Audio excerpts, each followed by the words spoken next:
Para llegar hasta donde todo empezó, hay que salir de la capital rumbo al norte, bus, en un viaje de 15 horas. Luego, tomar otro vehículo que te lleve a Bagua, la ciudad donde se inicia la selva. Esta selva. Son 6 horas más.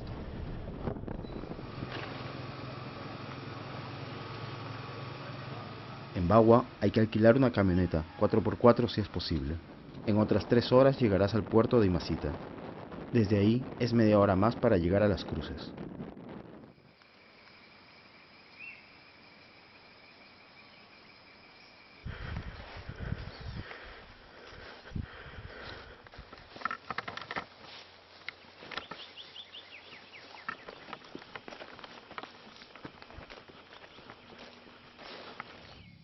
Cuando hayas llegado arriba de la colina, respira. Recupera el aliento. Entonces entenderás por qué esta región del Amazonas ha resistido a los incas y a los españoles a lo largo de toda la historia del Perú. Entenderás lo paradójico que resulta viajar hasta la zona con más vida en el país solo para hablar de tanta muerte. Entenderás que lo ocurrido en esta maleza, bajo este árbol, no es el lugar donde todo empezó, sino el último acto, el momento final de una cadena de eventos que empezó a miles de kilómetros geográficos y sociales. Eventos que hoy, desde este preciso lugar, no puedes distinguir, no puedes ver o no has querido ver.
Chivolo, un chivolo.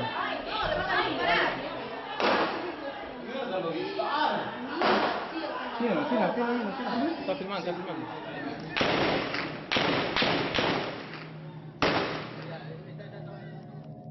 Al norte del Perú, en la zona de selva que pertenece a la región Amazonas y que limita con Ecuador, está la cordillera del Cóndor.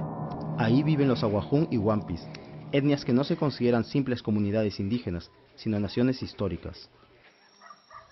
A nosotros nos dejan entrar para hacer un taller de video, pero la región sigue convulsionada. El 5 de junio del 2009 ocurrió aquí la peor tragedia política de la última década. Una tragedia que involucró a indígenas, civiles y policías. Un enfrentamiento conocido con el nombre de El Baguazo, que dejó 33 muertos, más de 200 heridos y una persona, el mayor de la policía Felipe Bazán, desaparecida hasta el día de hoy. He entendido la Amazonía a través de los olores, los sonidos, los sabores. Para el pensamiento indígena, para el pensamiento mágico y mítico, la realidad es un disfraz, es una máscara de una realidad interior. La verdadera realidad, la profunda realidad, es invisible. El pensamiento indígena considera a la naturaleza la madre. Son otros mundos. El mundo de la cocha, el mundo del bosque, el mundo del río. La naturaleza es sagrada, está sacralizada. Para Occidente, desde la época de Aristóteles, pasando por Bacon, por Descartes, para ellos la naturaleza es un bien de renta, es un insumo. Hay que someterla, dominarla, extraer lo que tiene de riqueza, ¿no es cierto? Una concepción totalmente machista sobre la naturaleza. Esa concepción, esa visión ha llevado a Occidente, a la economía moderna, a esta esquizofrenia extractivista sobre la naturaleza que pone en riesgo la humanidad.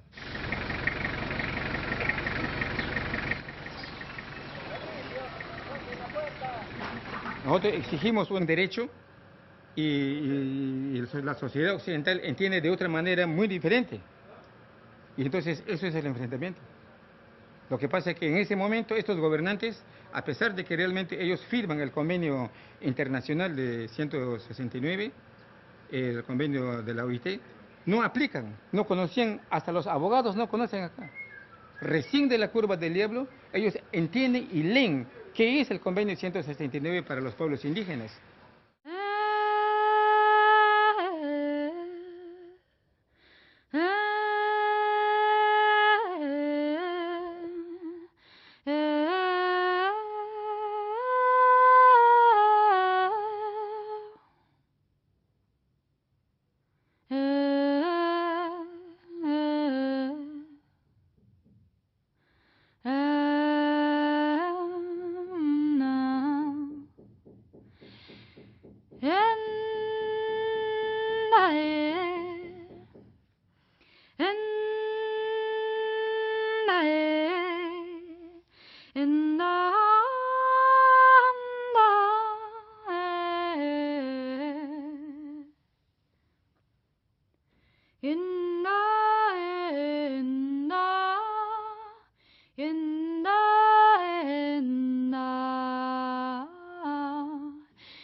El aprismo nació en el Perú en 1930, denunciando el imperialismo que subordina con su riqueza a los pueblos más débiles.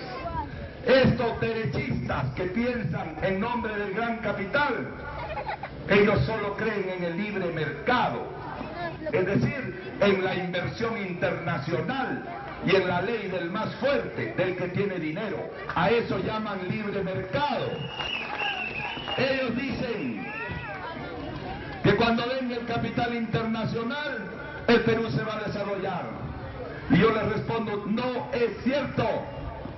Hace 16 años se viene ensayando esa receta y no funciona.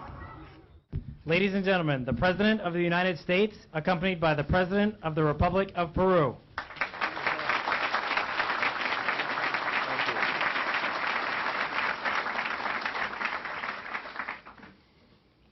It's a great day for Peru.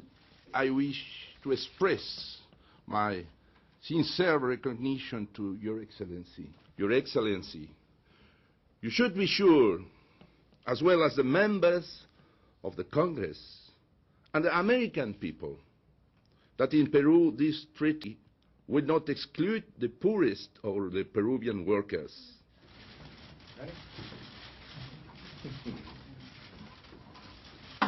Good.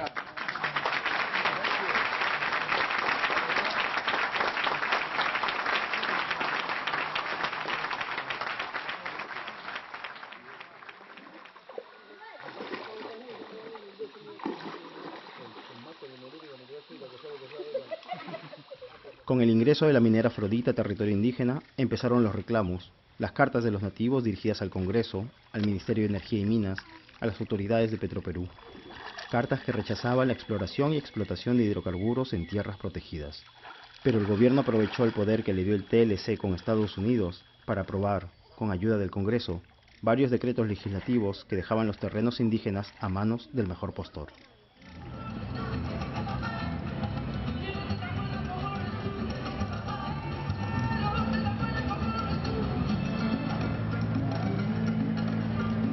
Congreso delegó facultades legislativas al Poder Ejecutivo para que legisle en materia de Tratado de Libre Comercio. Se sacaron como 100 decretos legislativos que se necesitaban para poder cumplir con ese acuerdo que ha sido muy importante, que está vigente. Había una variación de cómo se decidía sobre las tierras de la comunidad. Cualquier acto de disposición sobre las tierras antes del decreto legislativo 1015 requería el voto favorable de no menos de las 2/3 partes de la Asamblea. Con el decreto legislativo 1015 requería no menos del 50% de los comuneros asistentes a la Asamblea. La disminución de la valla no estaba técnicamente sustentada y tampoco esa decisión había sido materia de consulta a los pueblos indígenas. En la ley forestal anterior al decreto legislativo 1090 no se permitía el derecho a propiedad sobre las tierras forestales. El decreto legislativo 1090 sí lo permitía. Hubo una preocupación de que estas tierras que antes eran del Estado y varias de estas tierras incluso ocupadas por pueblos indígenas pudieran luego ser otorgadas en propiedad a actores terceros, ¿no?, que no fueran las comunidades. A compañía. El decreto legislativo 1019, que nos comprometimos a derogarlo, lo hicimos, lo derogamos. Y aún así estos señores eran de la idea que no se derogara uno, sino 11 decretos legislativos. Muchos de ellos no tenían nada que ver con afectar los derechos de las comunidades y antes bien eran importantes mantenerlos. ¿Por qué? Porque eran parte de los compromisos que el Perú había asumido para poder suscribir el Tratado de Libre Comercio con los Estados Unidos, ¿no? Él es Carlos. Él vende sus productos en un lugar donde hay pocos compradores. A Carlos le iría muchísimo mejor si vendiera sus cosas en un lugar con mucha más gente con plata. Mientras el Perú oficial festejaba su soñado acuerdo con Estados Unidos, en la selva, los nativos empezaron a exigir la anulación de los decretos legislativos. Nosotros estamos todos en pie de lucha, simplemente para que las leyes que atentan los territorios de los pueblos indígenas sean derogados. Entonces apareció la ministra Mercedes Arauz para ubicar a la opinión pública en contra de los indígenas. Si se derogaban esos decretos, el Perú perdía todo el TLC. ¿Y qué pasaría si se deroga? Pongámonos en ese supuesto. No generaría un problema, ¿no? Porque tendríamos que hacer una legislación nueva, pero ¿cuál? O sea, una derogatoria nos deja en un vacío legal que nos deja sin capacidad de control.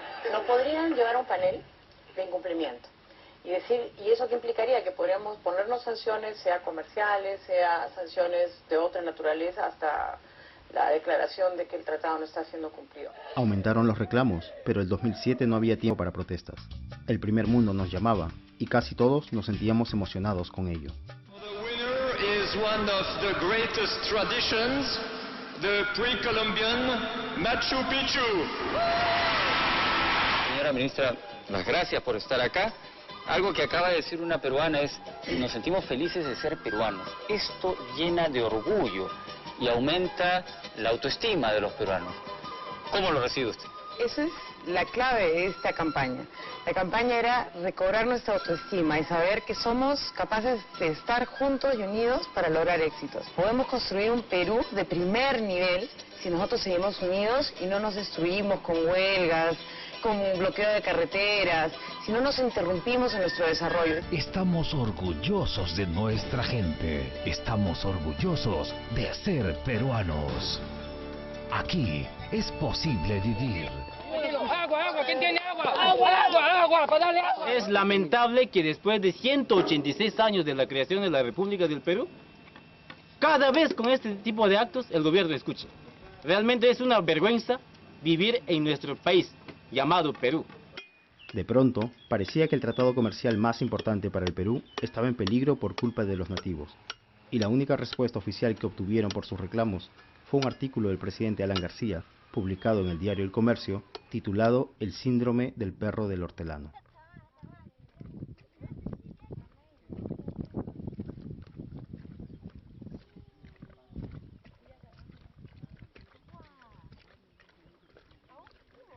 Las ideologías absurdas, panteístas, que creen que las paredes son dioses y el aire es Dios, en fin, todavía volver a esas fórmulas primitivas de religiosidad, donde se dice, no toques ese cerro porque es un apu, no toques esos peces porque son criaturas de Dios, no me toque a mí esta zona que es un santuario.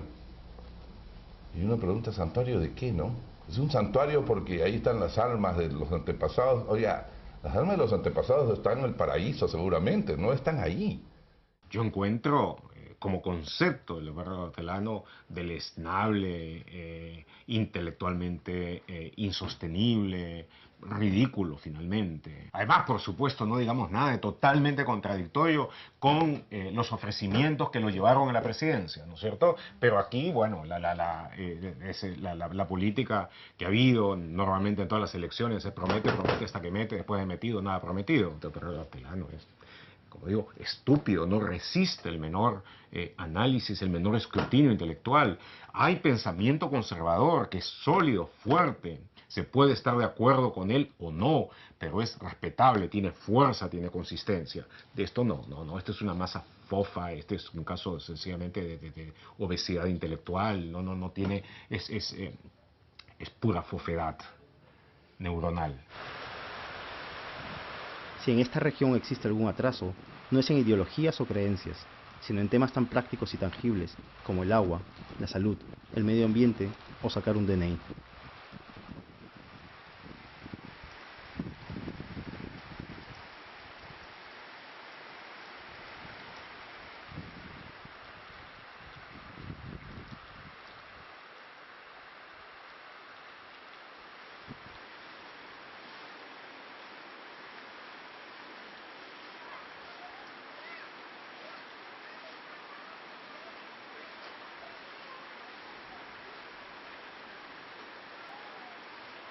De las zonas más ricas del Perú, tú transfieres recursos a través del presupuesto a las zonas más deprimidas.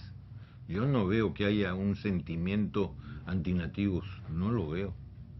Te soy bien franco. No es que los olviden en los... Pero discúlpame. No sé, en salud. O sea, hay un olvido que eso no se puede negar. Como quisiera que en cada cuadra hubiera una posta médica y que tuviéramos colegios sensacionales y universidades magníficas. Oye, feliz seríamos todos, pero ¿hay los recursos para todo eso? Ay, pues. ¿Por qué llamamos olvido a lo que se llama imposibilidad? ¿Acaso el presupuesto es un barril sin fondos, lleno de oro y que alcanza para todo? No es verdad, pues. No es verdad. Y el Perú ha tenido muchas limitaciones presupuestales durante décadas. Entonces decir, los pueblos olvidados del Perú, no me jodan.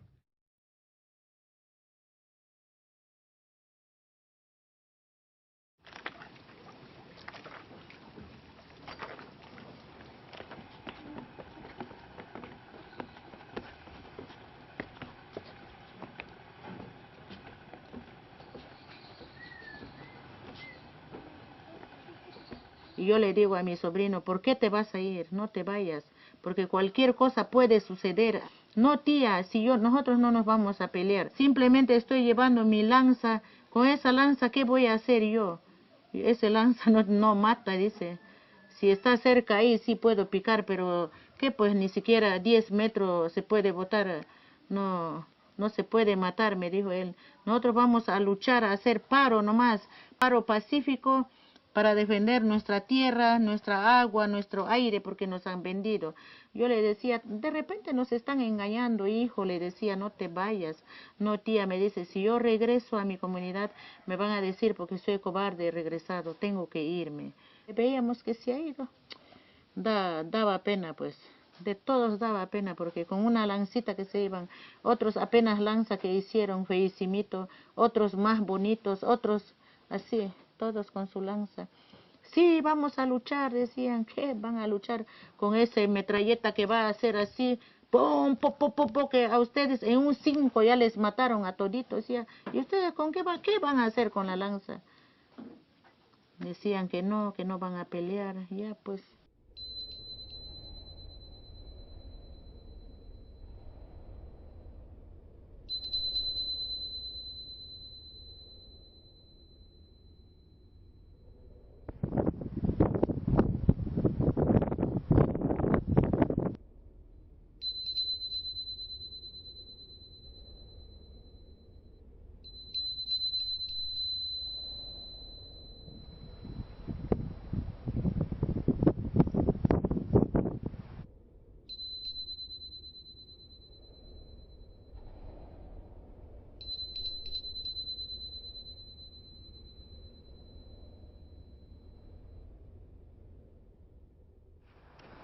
derogaron 2 decretos legislativos, la 1015 y la 1073.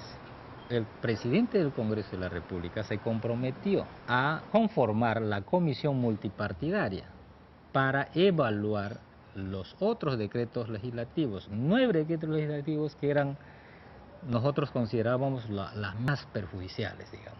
Nos decían de que vamos a derogar estos decretos legislativos. Muy bien, pero ¿quién va a derogar? Eso le hace el legislativo. Nos mandaban al legislativo